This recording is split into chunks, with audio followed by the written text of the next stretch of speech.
Này nó mà squall chừng ấy lực từng ngôn lực block ball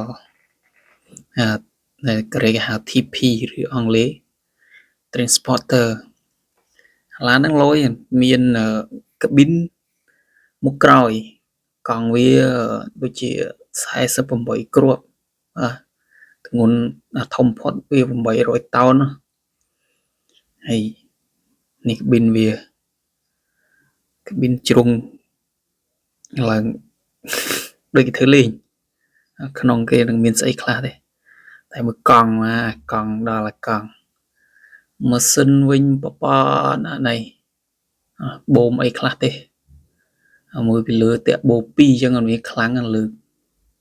ដល់អានេះទូចឯងលើបានដូច200តោនបើធំ800យកខ្មែរមួយនឹងអេមហ្មង